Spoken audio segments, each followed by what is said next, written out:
ప్రభునందు ప్రియులకు క్రీస్తు యేసు వారి ఘనమైన నామములో శుభములు తెలియచేయుచున్నాం. ఈ దినము హెబ్రోన్ క్యాలెండర్ వాగ్దానము. మనకు జయము అనుగ్రహించుచున్న దేవునికి స్తోత్రము కలుగునుగాక. కొరింథీయులకు రాసిన మొదటి పత్రిక 15వ అధ్యాయము 57వ వచనంలో అపోస్తలుడైన పౌలు గారు కొరింథీలో ఉన్న సంఘాన్ని ప్రోత్సహిస్తూ ఈ మాటలు తెలియజేస్తున్నాడు. అవును ప్రియులరా, దేవుడు మనకు జయము అనుగ్రహిస్తూ ఉంటున్నాడు. మరి సాతాను తలను సిలువలో చితికద్రొక్కుట ద్వారా దేవుడు గొప్ప విజయాన్ని ప్రజలకు కలుగజేస్తూ వచ్చినాడు. నిజంగా మన యొక్క ఆత్మీయ జీవితంలో క్రీస్తు యేసు ద్వారా మనకు దేవుడు జయమును కలుగజేస్తూ ఉంటున్నాడు.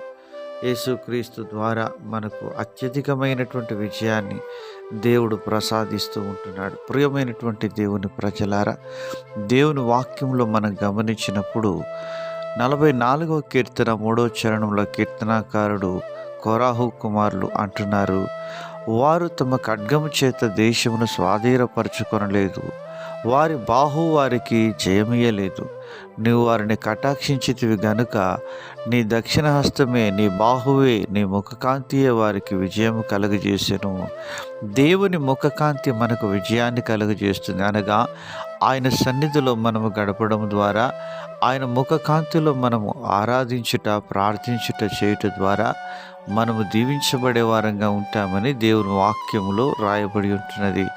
ప్రియమైనటువంటి దేవుని ప్రజలారా, 1 యోహాను 5:4 అంటున్నాడు, దేవుని మూలముగా పుట్టిన వారందరూ లోకమును జయించుదురు. దావీదు దేవుని మూలంగా ఆయన విశ్వాసం ఉంచి తన ఎదుటిన్న గొల్యాతును పడగొట్టడానికి దేవుడు బలపరుస్తూ వచ్చినాడు.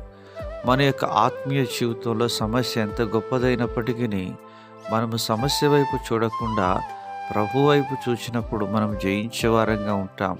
యోహాను రాసిన మొదటి పత్రిక 4వ అధ్యాయం 4వ వచనంలో, మీలో ఉన్నవాడు లోకంలో ఉన్నవాని కంటే గొప్పవాడు అని ప్రభు సెలవిచ్చినాడు. ఆ గొప్పవాని యొక్క గొప్పతనం ఎవరైతే గుర్తుపట్టగలుగుతారో వారు తమ జీవితంలో అత్యధికమైనటువంటి విజయాన్ని పొందుకుంటారు. ఆ గొప్పతనాన్ని గుర్తుపట్టిన వాడు దావీదు. అలాంటి దావీదు హృదయాన్ని మనం కూడా కలిగి మన యొక్క ఆత్మీయ జీవితంలో మనం ముందుకు సాగినప్పుడు మన జీవితంలో మనము విజయాన్ని పొందుకునే వారంగా ఉంటాం. ఇలాగన క్రీస్తు యేసు ద్వారా మనము అత్యధికమైనటువంటి విజయాన్ని పొందుకొని శత్రువైన అపవాదిని జయించి ముందుకు సాగే వారంగా ఉండాలని దేవుడు సెలవిస్తున్నాడు. మనకు శత్రువులు 3: లోకము, శరీరము, సాతానుడు. ఈ 3ను జయించాలి అంటే పరిశుద్ధాత్మ శక్తిని మనము కోరుకునే వారంగా ఉండాలి. పరిశుద్ధాత్మ దేవుడు మనకు బోధిస్తాడు, సహాయం చేస్తాడు, నడిపిస్తాడు. అలాంటి కృపను దేవుడు మనందరికీ దయచేసి ముందున్న దినాల్లో విజయపథంలో నడిపించునుగాక.